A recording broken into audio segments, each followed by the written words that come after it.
Kendisi 1960'lardan sonra Kıbrıs'ın kan kusmasına sebep olan biri. Bir yüzü adalet için avukat olmuşken bir yüzü silah kaçakçısıydı. O döneminin en zeki insanlarından birisi. Pavlo Pavlidis.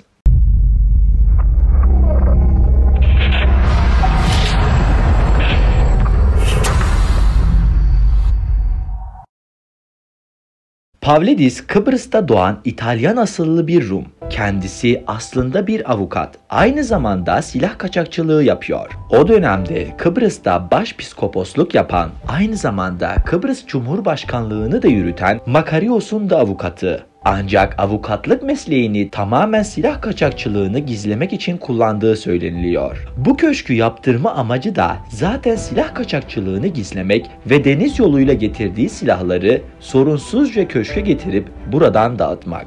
Bu yüzden de köşk öyle bir noktada yapılmış ki köşk aşağıdan hiçbir şekilde gözükmüyor. Ancak siz köşkten vadiyi görebiliyorsunuz.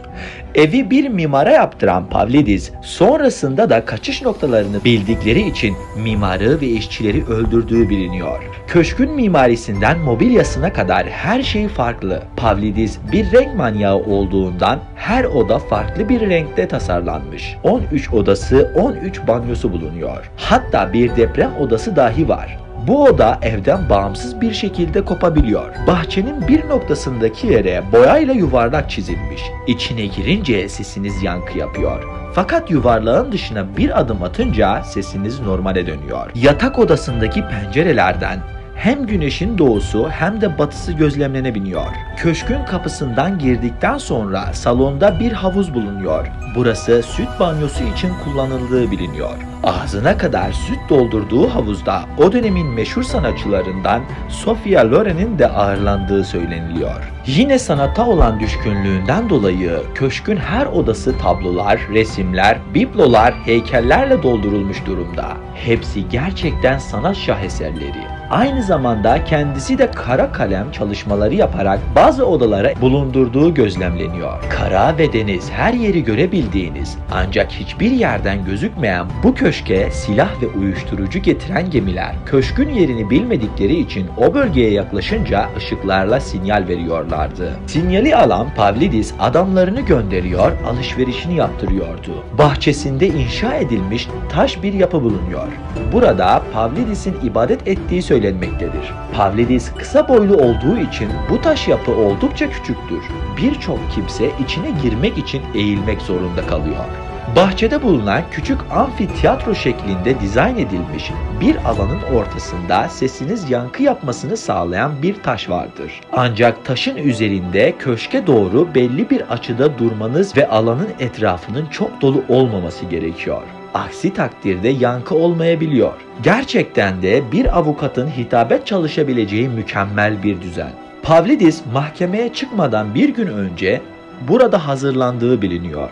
Çalışma odasındaki sandalyenin mükemmel bir özelliği var. Oturmaya başladıktan sonra sertleşmesi ve yaklaşık 1 saat geçtikten sonra oturulan yerin duvar sertliğini almasıdır. Bu haliyle Pavlidis'in uyuyakalmasını önlediği söyleniliyor. Yine aynı odadaki perdelerin özelliği ise ses geçirmez kapı niteliğinde olmasıdır. Gerçekten de perdeyi biraz araladığınızda bile birdenbire dışarıdan gelen sesler şaşkınlığa neden oluyor. Evdeki denge heykeli ise ufak bir depremde bile düşmekle kalmaz, köşkün her yerinde eşit derecede duyulan bir ses çıkarıyor. Heykelin altındaki örtüyü kaldırdığınızda heykelin bir kez düştüğü ve düştüğü yeri deldiği görülebiliyor. Pavlidis'in evdeki tek resmi aynı zamanda dünyadaki tek resmidir. Bu resimde kafasında fötr şapka, ağzında yanan sigara ve yüzündeki alaycı gülümseme ile yakışıklı, bıçkın delikanlı portresi çizmektedir. Pavlidis'in köşkünde 2 yatak odası bulunmaktadır. Bir odada önünde ibadet ettiği arka tarafı her açıdan gösteren küçük avuç içi kadar aynalı bir süs vardır. Değişik açılı bu aynaların amacı Pavlidis'in ibadet ederken arkadan gelebilecek herhangi bir tehlikeyi anında görmesini sağlamaktadır. Diğer yatak odasında ise 2 kişilik büyük bir yatak yerine 2 yatak birleştirilmiştir. Bunun nedeni gerektiğinde yatakların kolayca birbirinden ayrılması ve arkadaki geçide hemen girilebilmesidir.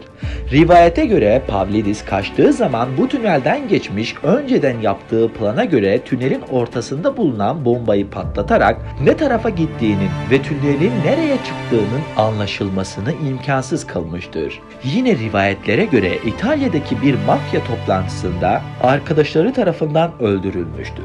Yine kasası çok zor açılmış, içinden 20 sterlin ve bir altın anahtar çıkmış. Altın anahtarı köşkteki her yere denenmiş ancak hiçbir yere uymamış. O yüzden bu altın anahtarın neyi gizlediği hala bilinmiyor. Eğlencesine o kadar düşkün biriymiş ki kendisine ait bir müzik tavernası yapmış. Yine o dönemde köşkün her tarafını klima ile döşetmiş ki 1957 yılında yapılan bu klima hala çalışır durumda. Sefasına ve sanatına o kadar düşkün olan Pavlidis'in sergilenen eşyaları arasında en önemli yeri sanırım bu kalemun derisinden yaptırmış olduğu içki dolabı yer almaktadır. Bu dolabın özelliği mevsimin sıcaklığına göre renk değiştirmesidir. En şaşırtıcı olanı ise çalışma odasında bulunan tablo. Meryem Ana ve İsa tablosunun özelliği, siz odanın ne köşesinde olursanız olun, Meryem Ana'nın gözleri ve ayak uçları sizi takip ediyor olmasıdır. 3 boyutlu tasarlanan bu tablo gerçekten çok ilginç. Yani odada tabloya bakarak gezerseniz Meryem Ana'nın gözleri her an sizi takip ediyor. Aynı anda başkası için de bu durum geçerli. Bu kadar zevk ve sefa içinde yaşayan Pavlidis 1974'te kaçtıktan sonra İtalya'ya gitmiş ve 1986 yılında öldürülmüştür. Gerisinde koca ve harika bir eseri, yani Mavi Köşk'ü bırakmıştır. Son olarak sevgili dostlarım, Mavi Köşk aslında hani bazen olur ya, içinizde gizli kalmış bir yönetmenlik vardır. Bir roman okuduğunuzda, bir yer gezdiğinizde ortaya çıkar hemen. Bunun filmi yapılmalı der içinizdeki yönetmen. Ben de köşkü gezdikten sonra arkadaşıma dönüp ben olsam bunun filmini yapardım dedim. Gidenler ne demek istediğimi anlamıştır ve bu videoyu izleyenler. Daha fazla içeriğe ulaşabilmek için kanalıma abone olabilir, video isteklerinizi iletmek isterseniz Instagram hesabımdan bana ulaşabilirsiniz.